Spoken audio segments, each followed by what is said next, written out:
8 अगस्त 1942 को बॉम्बे के गोवालिया टैंक मैदान पर हजारों की भीड़ थी। मंच पर अखिल भारतीय कांग्रेस महासमिति ने वो प्रस्ताव पारित किया जिसे भारत छोड़ो प्रस्ताव कहा गया। महात्मा गांधी खड़े हुए और कहा, अब एक साथ खड़े होकर आवाज उठाने का वक्त आ गया है। मैं आपको एक मंत्र देना चाहता हूं जिसे आप अपने दिल में उतार लें। ये मंत्र है, करो या मरो। गांधी के इस भाषण ने पूरे देश को खड़ा कर दिया। ये एक ऐसा आंदोलन बन गया जिसने ब्रिटिश हुकूमत की जड़ें हिलाकर रख दी। अंग्रेज हुकूमत इतना डर गई थी कि उसने आंदोलन शुरू होते ही गांधी, नेहरू, पटेल, आजाद समेत कई बड़े नेताओं को गिरफ्तार कर लिया। उसे लगा कि इन बड़े नेताओं के गिरफ्तार होने से आंदोलन ठंडा पड़ जाएगा, लेकिन तस्वीर इससे ठीक उल्टी बनी। नेताओं की गिरफ्तारी के बाद जनता ने आंदोलन की बागडोर अपने हाथ में ले ली। संचार व्यवस्था ठप हो गई, रेल की पटरियां उखाड़ दी गईं। जनता और अंग्रेजी पुलिस के बीच कई जगह मुठभेड़ हुई। हाल यह था कि कई जगह बंदी जेल तोड़कर भागने लगे। गांधी जी की बात पर पूरा देश ब्रिटिश हुकूमत के खिलाफ हो गया था, लेकिन एक शख्स जिसकी काबिलियत पर खुद गांधी को भी कभी शक नहीं रहा, उसने इस आंदोलन का विरोध किया और इस शख्स का नाम था डॉक्टर भीमराव आंबेडकर। आज हम जानेंगे कि आखिर क्यों भीमराव आंबेडकर ने भारत छोड़ो आंदोलन का विरोध किया था। नमस्कार, मेरा नाम है निखिल और आप देख रहे हैं तारीख, जिसमें हम सुनाते हैं उस तारीख से जुड़ी भारत की ऐतिहासिक कहानियां।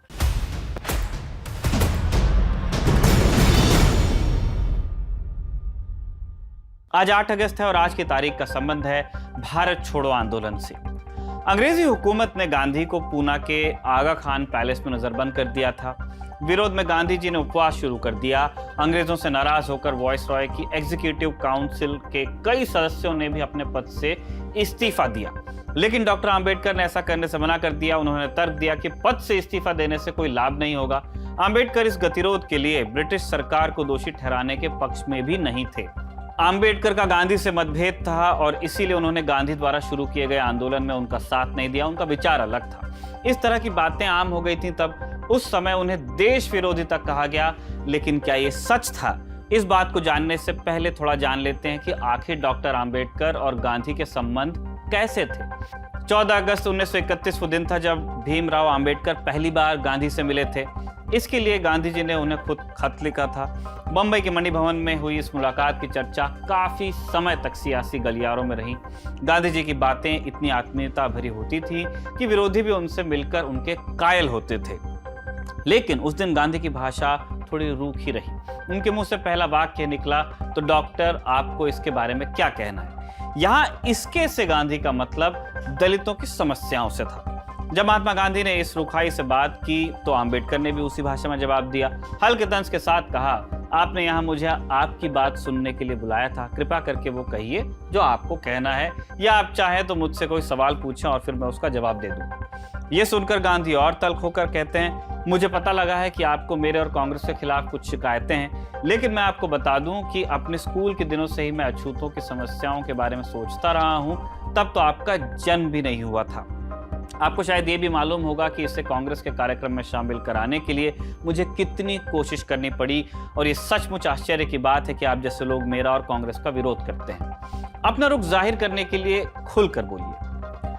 इसके जवाब में डॉक्टर आंबेडकर की बातों में भी तल्खी और व्यंग्य साफ देखा जा सकता था। वो कहते हैं, ये सच है कि जब आपने अछूतों की समस्या के बारे में सोचना शुरू किया तब मेरा जन्म भी नहीं हुआ था। सभी बूढ़े और बुजुर्ग लोग हमेशा अपनी उम्र की दुहाई देते रहते हैं। यह भी सत्य है कि आपके कारण ही कांग्रेस ने इस समस्या को मान्यता दी, लेकिन मैं आपसे कहूंगा कि कांग्रेस ने इस समस्या को औपचारिक मान्यता देने के अलावा कुछ भी नहीं किया। आप कहते हैं कि कांग्रेस ने अछूतों के उत्थान पर 20 लाख रुपए खर्च किए। मैं कहता हूं कि ये सब बेकार गए। इतने में मैं अपने लोगों का नजरिया बदल कर रख देता, लेकिन इसके लिए आपको मुझसे बहुत पहले मिल लेना चाहिए था। कहा जाता है कि इस दौरान दोनों के बीच और भी बातें हुई और माहौल तनावपूर्ण ही रहा।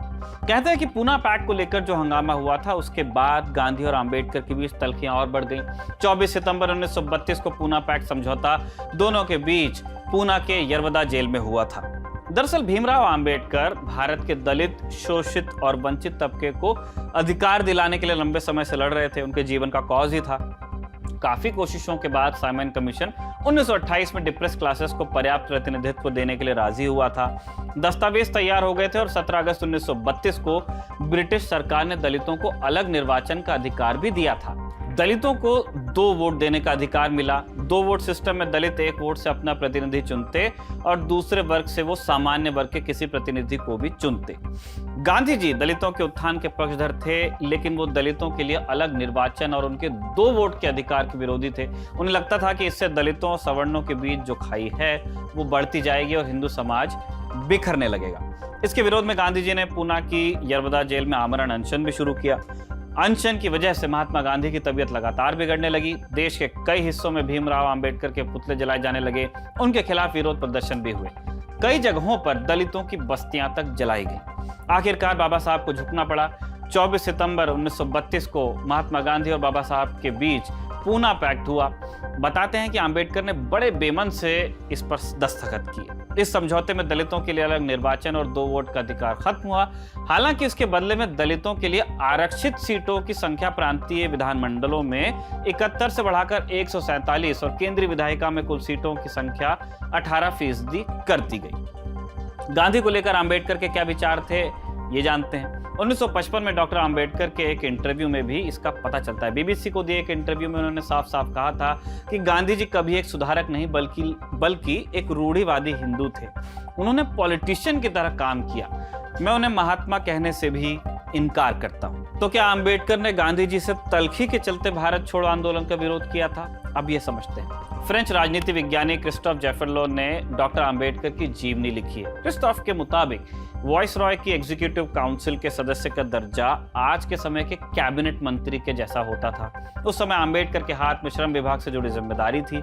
बतौर वायसरॉय काउंसिल के सदस्य अंबेडकर ने निचले तबके के उत्थान के लिए कई सामाजिक कानून बनवा लिए।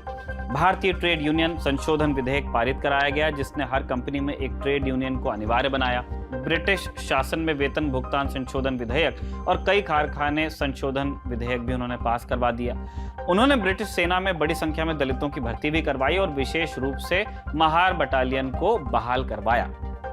कुल मिलाकर अंबेडकर ब्रिटिश हुकूमत में जिस पद पर थे, वे इसे अपने हाथ में मिली एक ऐसी बड़ी ताकत मानते थे जिसके जरिए वो दलितों और वंचितों के हित में कुछ बड़े काम कर सकते थे, बदलाव ला सकते थे। उनका ये मानना था कि देश की आज़ादी से पहले ब्रिटिश सरकार में ही दलितों के लिए कुछ वो कर दें जिससे जातिवाद की खाई और लोगों की सोच बदल जाए, और अगर ऐसा होने के बाद देश को आज़ादी मिलती है तो वो दलितों के लिए लाभकारी होगी।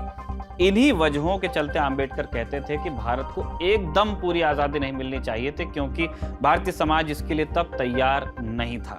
अंग्रेजों के भारत से जाने के बाद भी एक बात को लेकर अंबेडकर डरे हुए थे। क्रिस्टोफ जैफरलो इसके बारे में लिखते हैं, जब भारत छोड़ो आंदोलन हुआ उसी समय द्वितीय विश्व युद्ध छिड़ा हुआ था। इस दौरान दुनिया ने जापानी और नाजियों की हरकतों को देखा था। नेहरू की तरह अंबेडकर भी मजबूती से मानने लगे थे कि नाजी, इतालवी फांसीवादी और जापानी अंग्रेजों से कहीं ज्यादा खतरनाक हैं। ये सब देखकर ही अंबेडकर ने अंग्रेजों के साथ मिलकर काम करने का फैसला लिया था। दरअसल उन्हें यह डर था कि अंग्रेजों के जाने के बाद कहीं नाजी और जापानियों ने भारत पर कब्जा कर लिया तो परिणाम बहुत ज्यादा बुरे होंगे।